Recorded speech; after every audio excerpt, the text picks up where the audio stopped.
Добар ден, почитувани, започува уште едно ново издание на емисијата 0+ месеци на телевизија Телма.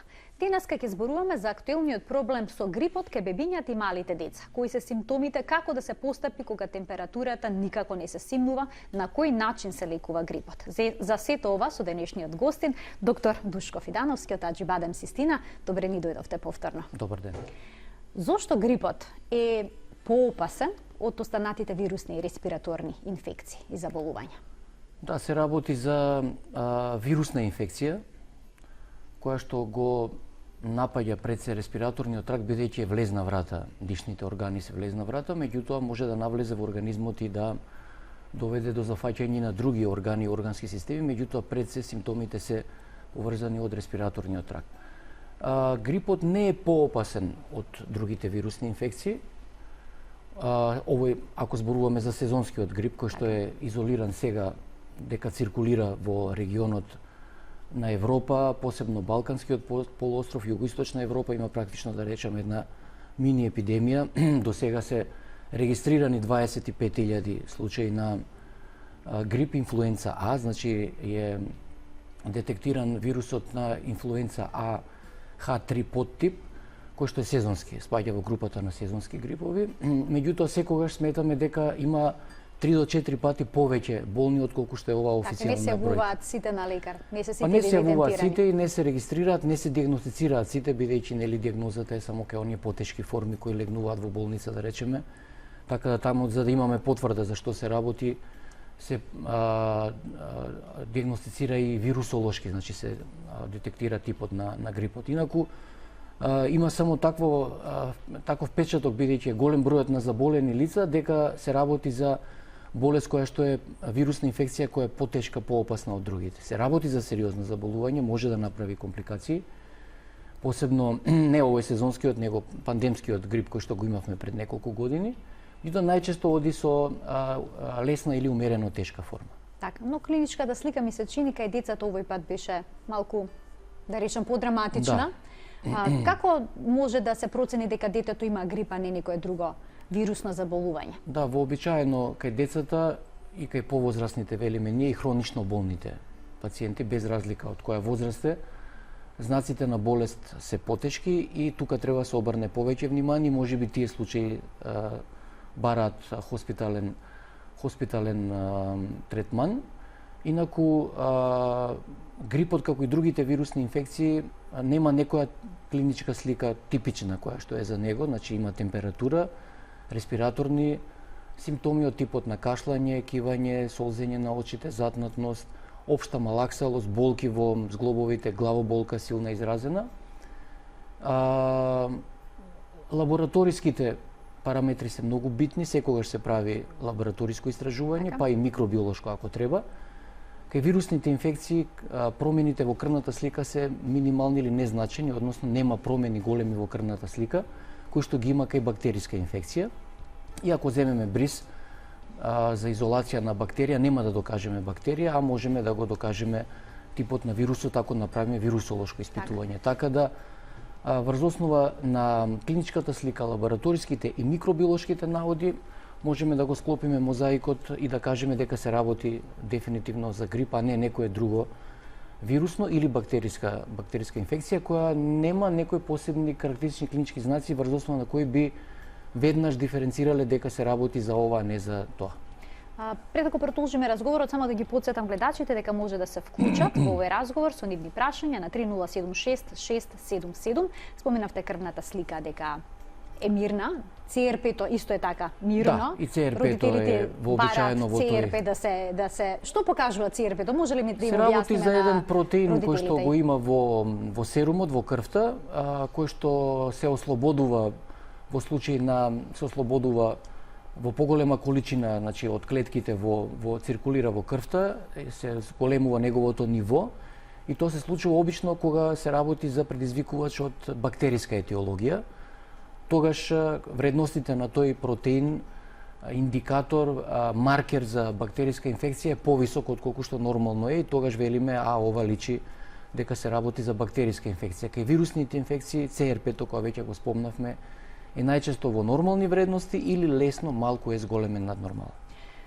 Овој пат грипот беше проследен со многу висока температура, 39,7, 40. Не може родителите да ја симнат кај нивните деца, зборувам сега за бебиња и мали деца, со ништо. Како се постапува во таков случај? Вообичаено е дека грипот па и другите вирусни инфекции одат со температура која може да трае подолго време. Во овој случај зависи како организмот реагира на инфекцијата. Значи, обично се работи за температура која трае од 3 до 5 дена, најчесто, меѓутоа во некои случаи може да трае и подолго.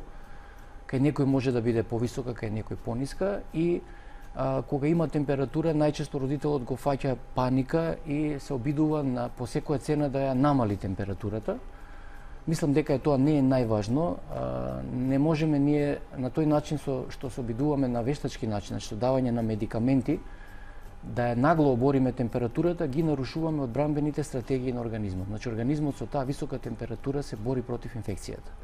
Познато е дека вирусните и другите инфекции бактериски не се отпорни на температура, на висока температура, на тој начин угинуваат. Тие на нив им одговараат ниски температури, меѓутоа високата температура ги убива. Така да не треба да се тежне кон тоа да се намали температурата, туку да не се дозволи да детето дехидрира во такви случаи, бидејќи заради висока температура, пропратена уште да речеме со невнесување на течности, повраќање или диареја, може да дојде до екстремен губиток. Значи важно е да го рехидрираме, да ги внесуваме течностите, не мора да јаде, тогаш сите нели не ми јаде детето, сме уплашени.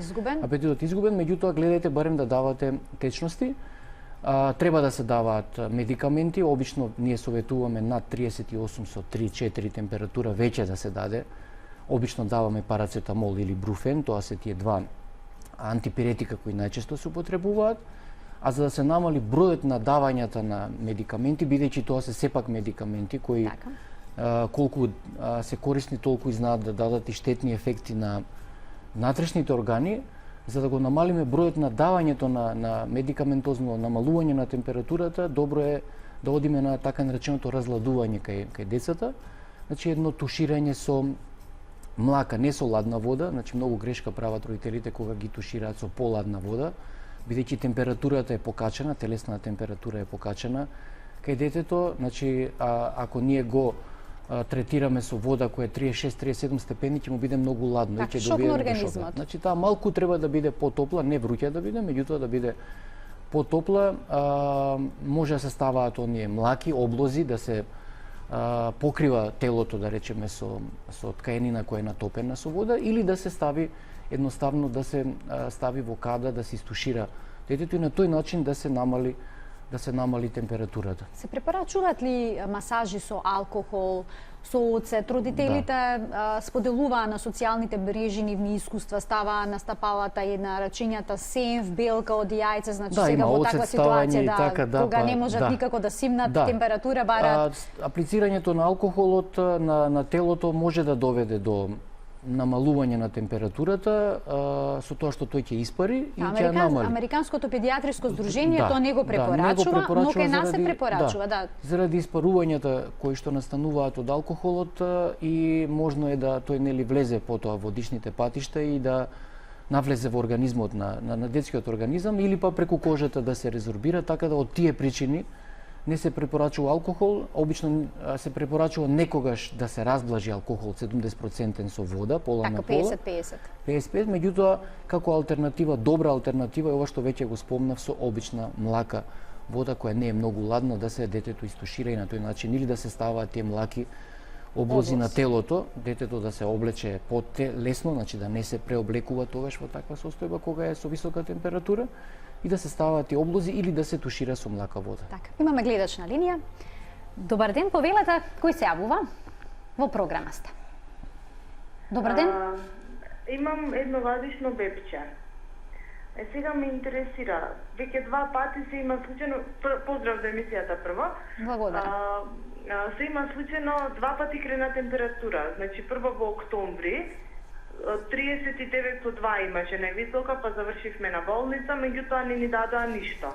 Само парацетамол го истушираа бебчето и немаше ништо. Значи немаше нити црвено грло, нити воспаление на дишни патишта, нити носе му течеше ништо. И помина тоа така. Втор пат сега на крајот на декември исто крена висока температура 39,5. И повторно нити црвено грло, ништо воопшто. И сега ме интересира дали може таа температура да има некое друго значење, затоа што се повторува веќе втор месец, после 2 месеци, а нема никаков знак дека има болност, дека е болно бебчево. Така, ви благодарам што се јавивте. Да, значи Висока две температури за така. релативно краток временски период. Во вакви случаи не се знае жариштето, нели причината која е за температурата. Би требало да се направи при наредна евентуално појава на температура комплетна лабораториско истражување, значи крвна слика, ЦРП кој веќе ги спомнавме, меѓутоа и задолжително да се прегледа урина.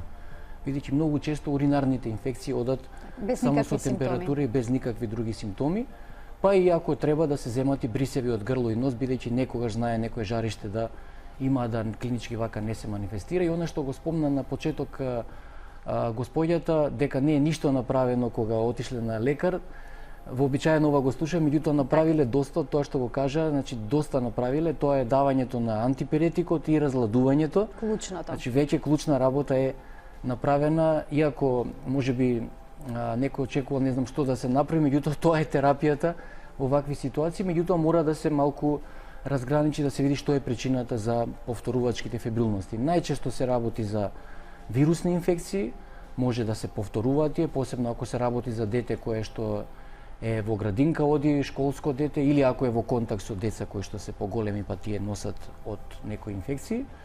Меѓутоа, реков, треба да се малку продлабочат работи да се види дали не се крие некоја друга предсеуринарна инфекција, бидејќи колку што слушнав се работи за дете помало од година дена. Така.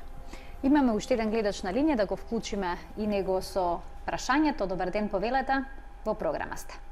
Добар ден. Голем поздрав до вас. Благодарам. Имам бебе 10-месечно. Пред 2 недели имаше температура 40. Ја извањав со млака вода, ма никако температурата не испаѓаше и сави вало доктори ми рекоја да ставам облози со оцет. И стадов облози со оцет, температурата испадна. И бев на лекар, ми рекоја дека треба да ја давам многу течности да пие, затоа што бебето ми беше дехидрирано, премногу повраќаше. Така. Ама има еден проблем, бебето никако не сака да пие вода и дава ми со шприц, но она се дави.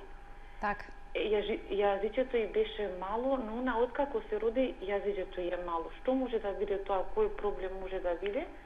И ќе го замолам докторот ако може да ми каже како на друг начин да ја давам вода да пие, а иначе бебето ми е доенче, дое уште. Значи се уште цица. Ви благодарам што се јавивте. Тоа воедно ќе беше и моето следно прашање поврзано со хидратацијата и малите деца. Фала, пријатно. Тие што ги дојат своите деца се во предност голема. Голема. Така да се дојат пред се.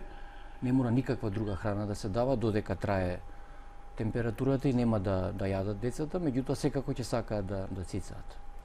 Така да цицањето, да се форсира цицањето, основно е, повторно, веќе кажав еднаш, дека основно е овакви состојби на фебрилност, која трае неколку дена, да се спречи дехидратацијата. Значи, цицањето и внесувањето на течност било каква која детето ја сака. Или не ја сака, меѓутоа да се инсистира да се внесува помала количина почесто. Значи, на секој 5 до 10 минути буквално со лажиче да се дава 1 до 2 лажичиња било каква течност, дали ќе биде тоа вода, дали ќе биде чај, дали ќе биде некој сок, да се настојува на тој начин. Доколку не се успее на овој начин, значи да детето и понатаму има температура, не сака да пие, повраќа и има диареја, тогаш веќе треба се размислува дека треба да се хоспитализира и да се рехидрира на начин болнички, значи преку ставање на инфузија, значи парентерално да се внесуваат тие течности кои што се губат. Така да тоа е следниот чекор. Така. Би сакала да ве прашам и во однос на високата температура. Дали смеат да се комбинираат парацетамол и ибупрофен? И што доколку децата не сакаат да го испијат сирупчето? Од разни причини. Може да го обично повратат или да. пак едноставно не сака да го проголтат. Што треба да се даде во обично таков се случај? тие два антипиретика кои ги даваме за намалување на температурата, меѓутоа и со едниот и со другиот не треба да се претерува. Обично родителите ги комбинираат, нема таква препорака дека тоа ќе има не знам каков ефект. И повторувам уште еднаш, немојте по секоја цена да настојувате да ја нормализирате температурата. Нема тоа да успее. Кога ќе почне инфекцијата, нормално е да има ден, 2, 3 детето температура, посебно попладневните вечерните часови. Со давањето на антипиретикот доволно е да се постигне барем за половина степен да се намали температурата и она што може да се случи од температурата, освен дехидратацијата, да се појават оние грчеви при висока температура. Меѓутоа тоа е реакција едноставно на мозокот, на централниот нервен систем на температурата, не значи дека тоа дете има менингит или не знам што лошо ќе му биде. Имајте секогаш препорачуваме диазепам, односно апаурин, тоа е седатив, тоа се чепчиња, кои што се дават во случај ако при висока температура добие напад, губење на свест, грчење на рацете и на нозете, тогаш треба да се аплицира Некој го стават и превентивно. Дали превентивно при висока температура? Порано имаше таков став да се дава, прво беше фенобарбитонот, па потоа дојде диазепамот како поефикасен. Сега веќе се напушта и тоа, не треба превентивно да се дава диазепам, освен ако не се работи за дете кое веќе еднаш имало напад на грчеви при висока температура. Доколку не може преку уста да се даде антипиретикот, постојат супозитори, чепчиња од истиве овие антипиретици, односно парацетамолот, постои во форма на супозитори, така да многу ефикасно ја намалува температурата, ако е тоа желбата и целта нели на обично на родителите, да се намали температурата по секоја цена и препорачувам да се даде супозитори. Меѓутоа не давање на големи дози на оние препишани што треба да се дадат, не на секоја температура, значи повторувам уште еднаш 38 со 2-3 да биде граница, и не пречесто давање, да речеме парацетамолот не повеќе од 4 пати во текот на денот или бруфенот не повеќе од 3 пати, бидејќи се работи за медикаменти кои оштетуваат внатрешни органи пред се црниот дроб преку кој што овие медикаменти се елиминираат. Така да апел уште еден до родителите, треба да се има трпение, да се прави се што треба да се направи, меѓутоа да не се дига паника и да се рехидрира. Значи најважно е да се внесуваат течностите и да се придржуваат кон овие препораки за кои што сега зборуваме. Само уште едно прашање поврзано со температурата, овој пат со треската, додека детето качува температура и се тресе. Дали тогаш треба разладување или пак напротив треба да се покрие во тој момент? Па не треба тогаш, тоа е нормална реакција кога температурата се покачува, значи во тој момент баш кога има треска можда и не мора да се разладува, бидејќи дополнително ќе се организмот, да не речам, ќе се шокира, така да тука треба само да се детето расоблече, да не биде многу облечено, и кога ќе помине треската, бидејќи таа е знак на навлегување на токсичните материи од вирусот и од бактеријата во крвта, тоа е реакцијата на тресењето на телото. После тоа да се проба да се разлади детето, значи да се намали температурата. Бидејќи обично после треската се појавува високата температура. Така, имаме уште еден гледач на линија, да го вклучиме и да слушнеме кој е неговото прашање. Добар ден, повелете, кој се јавува? Добар ден. Една баба за внучето се јавувам. Так. Поздрав до вас. Благодарам. Секогаш носите стручни луѓе што може да ни помогнат на некој начин. Так, тоа ни е целта. Да. Поздрав до емисијата. Врв сте во македонсково новинарство, стварно. Ви благодарам. За вас. Благодарам. Кој е вашето прашање? Моето прашање е вака. Внучето во септември месец имаше ротавирус. 3 пати доби грчеви во рок од 6 сати. Првиот пат траја малку подолго, после тоа пократко веќе имавме некој искуство, беше хоспитализирано на инфективна клиника. Да некој совет од докторот, пошто сега слушав диазепам и они го користеа таму диазепамот, kao preventiva najčesto го користеа за да не се повтори, меѓутоа уште 2 пати се повтори после тоа. Така. Ви благодарам што се јавивте. Со грчевите и температурата, фибрилни конвулзии. Значи, фебрилните конвулзии се појава на стегање и отпуштање на рацете и на екстремитетите, долни и горни, пореметување на свеста, најчесто на тој начин се манифестираат и обично се јавуваат при температура која е над нормалата и зафатени се деца некаде меѓу 6 месеци и 5 години во тој временски период. Тоа е на некој начин дефиниција за фебрилни конвулзии или за грчеви. Доколку се повторуваат без разлика дали се при фебрилност или не, тогаш треба да бидат направени дополнителни невролошки испитувања. Значи треба да се детето однесе на субспецијалист, невролошки педијатар невролог, кој ќе индицира правење на ЕЕГ, значи испитување на мозочната активност со специјален апарат и други евентуално дополнителни испитувања, се види дали се работи за обични грчеви при висока температура, кои се сосема бенигни, кои можат и да се повторуваат, меѓутоа после тоа детето веќе нема да има никакви последици, или се работи за нешто друго, некоја друга болест која може да е прикриена и која се манифестира во овој случај кога детето има температура. Така да во овој случај кога се повторуваат грчевите, посебно тие без температура, задолжително е дополнително испитување од педијатриски невролог.